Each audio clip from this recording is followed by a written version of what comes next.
así que les voy a leer lo más rápido que pueda lo que fui observando.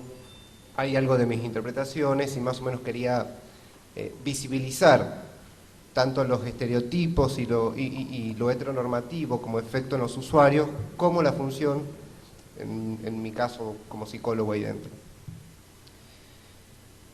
Los días lunes y miércoles a partir de las 6 de la tarde, por el lado derecho del hall Hospital San Bernardo, se abren las puertas de los consultorios 3, 4 y 5. Allí un equipo interdisciplinario y un grupo de usuarios hacen del consultorio amigable. El consultorio amigable es un espacio cuyo objetivo radica en la atención de la salud de prácticas sexuales y consejería en materias de derechos y la atención integral de consultas sobre identidad de género. Actualmente se encuentra atravesando su último periodo, tras 3 años de trabajo colectivo en la comunidad salteña. El consultorio forma parte del proyecto para mejorar la accesibilidad a la prevención, diagnóstico y atención de las infecciones de transmisión sexual que lleva adelante la Dirección Nacional de SIDA y ETS del Ministerio de Salud de la Nación y el Sistema de Naciones Unidas. El objetivo es garantizar el acceso a la salud y el cumplimiento de respuestas a los usuarios. El consultorio amigable se encuentra coordinado por el Observatorio para la Promoción de Derechos de Diversidad Sexual en Salta, que es un espacio de intervención social que lleva adelante acciones de interlocución, abordaje integral de las situaciones de discriminación, sensibilización y demandas al Estado provincial para el desarrollo de políticas públicas que tengan a la población sexualmente diversa como destinataria, con el fin de comprometer al Estado. La atención del consultorio está priorizada en la población con difícil acceso a la atención de salud, como personas trans en situación de prostitución y de vulnerabilidad social o quienes hayan sido restringidos al acceso a la salud. También ha convocado jóvenes de diversidad sexual, como por ejemplo orientaciones gay, lesbianas, bisexuales y heterosexuales. El consultorio ha recibido innumerable cantidad de consultas en relación a testeos como consultas clínicas, de tratamiento de hormonización, como de la atención psicológica. Yo divido 2 momentos. El primer momento es el primer atravesamiento mío en el consultorio y un segundo que es de este año hasta el día de hoy. Sobre los pacientes en este primer momento, a partir de lo que iba registrando en los primeros meses transcurridos, al servicio de psicología había recibido una población que se caracterizaba por corresponder a varones jóvenes, entre los 18 y 30 años, solteros que habían tenido sexo con otros hombres sin identificarse con una sexualidad determinada. El mecanismo de los sujetos respondió a un circuito por el cual, luego de atravesar por asesoramiento y llenar las planillas de atención, que es el primer acercamiento de los usuarios al consultorio, optaban directamente la atención del testeo y análisis del mismo. Sin embargo, era recurrente que una vez realizada la extracción, pidieran hablar con los psicólogos.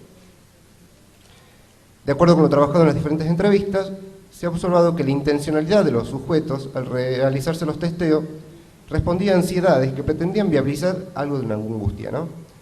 Que no era para darle una vuelta más a esa búsqueda neurótica por saber sobre uno mismo y sobre cuánto me quiere y acepta el otro, particularmente. Esto quiere decir que desde una estructura psíquica propia de la neurosis puede considerarse una prueba de testeo, en estos casos, que es lo que se quiero visibilizar, considerarse como una prueba de testeo como una prueba de vida o muerte, siendo que somos parte de un inconsciente colectivo que representa las infecciones de transmisión sexual, sobre todo lo que es VIH, erróneamente nominado en el saber cotidiano de la comunidad como SIDA, que deviene como un figurativo de muerte. El acto de muerte como efecto del placer sexual, un placer prohibido para el sujeto que lo viene a sostener como un ser rechazado. Ser el portador de un virus de transmisión sexual y puntualmente lo que refiere al VIH, sincroniza una suerte de fantasías en el psiquismo de los sujetos, en lo cual se visibilizarían, primero, el haber tenido relaciones sexuales. Segundo, el etiquetamiento de una suerte de promiscuidad, como se lo denomina socialmente. Tercero, la posibilidad de una homosexualidad, ya que socialmente promiscuos y con SIDA son parámetros de ideales sociales que responden a lo homo. Y cuarto, el no haber cuidado de su cuerpo en prevención y promoción, por ejemplo. Por lo tanto, el individuo llega a consulta con estas fantasías, lo cual atravesar una prueba de testeo construye desde lo imaginario marcaciones fantasmáticas que remiten a la castración. Luego llegan al espacio de psicología, donde el trabajo se hace de la desestigmatización de ideales construidos, almacenados y reconstruidos, repetidos y transmitidos sobre cuestiones que ubican a las prácticas sexuales en el lugar de lo que aún no se habla, en relación a la sexualidad y más aún en relación a una identidad de lo que ser hombre o mujer implica, responder a una bipartición estereotipada por la cultura, que consta de lo masculino o lo femenino. Normativas que devienen como una suerte de institución subjetiva que no son sin fallas y que advierten modos que los sujetos albergan para sentirse incluidos en la sociedad, como parte de la misma, o incluso buscar formar parte de ella. Se pagan altos precios por ser aceptados socialmente. Una mirada oposicionista al sistema también habilita sentimientos de pertenencia, inclusive para formar parte de los discriminados sería. Con los diferentes pacientes a lo largo de las entrevistas, como en los diferentes encuentros, cada vez que aparecían estos mecanismos propios de la vida neurótica, se visibilizaban las construcciones de una conciencia de lo moral. Siempre se remitía a la culpa. Es decir, que en su generalidad, y a pesar de las diferentes sintomatologías propias de una estructura neurótica que albergó y se acercó al consultorio amigable, lo latente en los jóvenes eran sentimientos de culpa. Culpa por su no elección sexual desde una verdad, culpa por no atreverse a construir su identidad, culpa por ser diferente en el ámbito social, culpa por no salir de un armario, tanto para el grupo familiar como para sus pares. Culpa de haber tenido sexo y por ello la necesidad de castigarse con la duda de padecer algún virus de la sexualidad, desde un inconsciente colectivo, un virus que tenga la responsabilidad de advertir sobre sexualidades y castigos inminentes por la misma. Virus que si no reside en sus cuerpos viene a funcionar como palanca de habilitación ante la posibilidad de preguntarse sobre las elecciones y qué relación tenían ellas con lo heteronormativo, las normas religiosas, las morales, las sociales y cómo ella transformaría su dinámica familiar. Así que en el servicio de psicología del consultorio amigable se instituyó un espacio para decir lo que no se atrevían a decir sobre ellos mismos, sobre los otros, sobre una verdad en una multiplicidad de verdades. Así también luego de una serie de entrevistas a cada uno de los usuarios se le ha ofrecido la derivación profesional externa, con previa orientación para una elección de atención psicológica más íntima y profunda. Sin embargo, algunos de ellos continuaron asistiendo al consultorio amigable fundamentándose desde un lugar de rechazo por parte del otro, lo cual se deshabilitaban a iniciar otro espacio de análisis psicológico, profetizando una negativa en aquel lugar donde tendrían que plasmar sobre su historia y elecciones. El consultorio en su primer momento disponía de un espacio, en el 2010 más o menos, a un lado lateral del hospital, junto a la morgue del hospital. Hoy se encuentra por dentro del hospital, pero en el horario de limpieza. Horario que además de figurar con baldes, aguas, lavandín y personal de limpieza fregando los pisos y las paredes, es un horario por el cual durante casi una hora, quizás un poco menos, las puertas del hospital se cierran para poder realizar esa labor. Aquellos interesados en realizar consulta, basta con decírselo al personal de guardia del momento y las puertas se le abren, lo cual deja de ser público para pasar a ser selectivo o de unos pocos. Si bien el horario se justifica intentando albergar toda una población que logre acercarse por elección o comodidad a partir de las 6 de la tarde hasta las 8 de la noche, no deja de ser significativo que la salud sexual tenga algo que ver con lo que se higieniza. A partir de la mitad de este primer periodo que les digo, que atravesaban el consultorio amigable, se evidencia una mayor participación y acercamiento de población trans, tanto chicas trans, de reasignación de masculino a femenino, como de chicos trans, de femenino a reasignación masculina. El servicio de psicología tuvo mayor consulta de chicos trans, a diferencia de las chicas trans, como de las travestis. Por otra parte, se ha evidenciado también una notoria participación de jóvenes adolescentes de escuelas secundarias que se acercaron para realizarse extracción con la intención de conocer su salud. En su mayoría eran hombres que manifestaban discursivamente ser heterosexuales, que por medio de orientación escolar de una previa promoción, llegaron al consultorio. Bueno, voy a saltear para... Lo que sería el segundo momento de mi atravesamiento como psicólogo en el consultorio, el servicio de psicología ha recibido mayor cantidad de población de varones trans y jóvenes gays en las consultas. Hasta la fecha, la población con mayor acercamiento y disposición, no solo para los tratamientos de hormonización, sino los acompañamientos de psicología, se ve reflejada en lo que es la población de transgénero de femenino a masculino. Hemos recibido consultas de sujetos que se definían como sujetos de sexualidad gays varones, donde suele enmascararse la aceptación social, la pregunta sobre cómo tolerar la mirada del otro y cómo pactar un supuesto equilibrio con ese gran otro. Los actos que bordean dentro de la práctica sexual, la imprudencia de la no protección con otras personas en lo inmediato, la elección del bareback sexual con extraños, apelo, en una cuestión de borde, y que estamos del lado del goce además.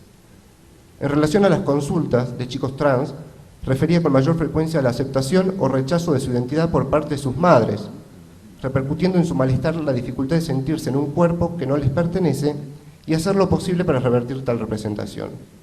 Los chicos trans se encontraban en una mejor posición social a diferencia de las chicas trans, quienes en un mayor porcentaje eran trabajadoras de la calle o se encontraban en situación de vulnerabilidad social.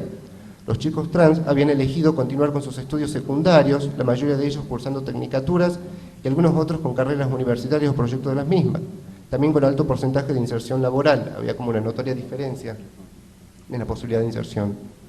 Aquellos que eran rechazados lo habían sido de manera sumamente violenta por su progenitora, con etiquetamientos como enfermas mentales o conductas pecaminosas ante la mirada divina. Muchas de estas madres respondían a posiciones de creencias ultracatólicas y consideraban que asistir a consulta psicológica tenía que ver con estar loco y hacer la consulta con otro loco. En aquellos casos en que existía un apoyo y contención en los chicos transgénero, manifestaban temor de estar cargando con una presión sobre los hombros de sus madres, de sus familias, en lo que era en relación a la mirada de la sociedad. Acá quisiera contarles un poco, muy brevemente, un caso, como para visibilizar también. Se trata de una persona joven, adolescente de 16 años, quien se nomina a partir de un seudónimo, que se reconoce como un personaje de ficción animado, que neutraliza cualquier asignación que tenga que ver con lo masculino o femenino. Es nominado de esta manera en el hogar con la familia, como en la escuela por sus compañeros y algunos docentes, y también en la calle por vecinos y otros conocidos. Al momento de su nacimiento se le asigna el género femenino en correspondencia al sexo biológico, por lo cual es inscripto en el registro civil con el nombre femenino otorgado por sus progenitores. Es el menor de un grupo de hermanas con quienes convive y comparte momentos de conversaciones.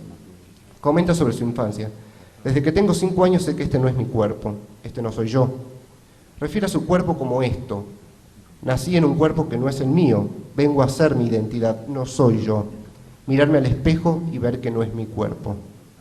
Este discurso es similar entre varios de los consultantes que atraviesan una reasignación de género, ya sea de masculino a femenino, como de femenino a masculino. Entonces oír vivo en un teatro, esto no soy yo, desde que tengo uso de razón supe que este no era mi cuerpo y tenía que actuar todo el tiempo, son manifestaciones de lo cotidiano en las consultas que se abordan sobre identidad de género. En el caso descrito, el sujeto a lo largo de su historia fue identificándose con aquellos signos que luego hacen al género masculino, según la construcción del mismo de nuestra cultura. Y es que lo social estereotipa una bipartición entre lo masculino o lo femenino, habilitando esas dos posibilidades en nuestra cultura. Hay otras culturas que plantean 3 construcciones de género, por ejemplo. Es el grupo de pares que se construye en el marco de lo masculino, en este caso, de lo que le instituye y nomina ser varón, ser hombre, en donde esta persona ha ido construyendo y desconstruyendo su identidad, en tanto su género responde a lo masculinizado por lo social. Por otra parte, en relación a su sexualidad, se refiere a realizar su elección de objeto en el género femenino que representa una mujer, elección en que se ubica en el marco de una sexualidad de orientación heterosexual, aclarando, no soy lesbiana.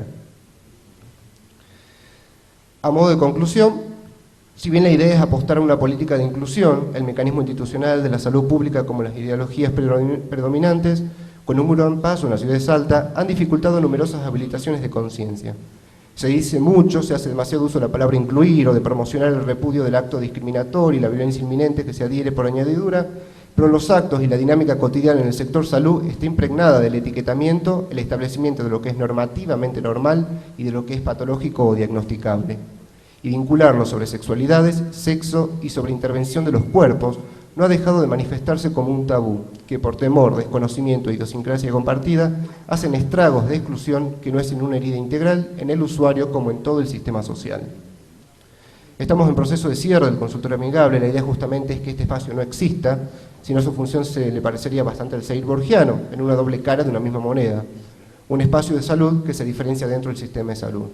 La intención y el objetivo es concientizar, sensibilizar, promocionar el acceso libre de discriminación y prejuicios hacia los usuarios en los distintos servicios de salud de la provincia, que si no, no es otra cosa que excluirnos a nosotros mismos como sociedad. Gracias.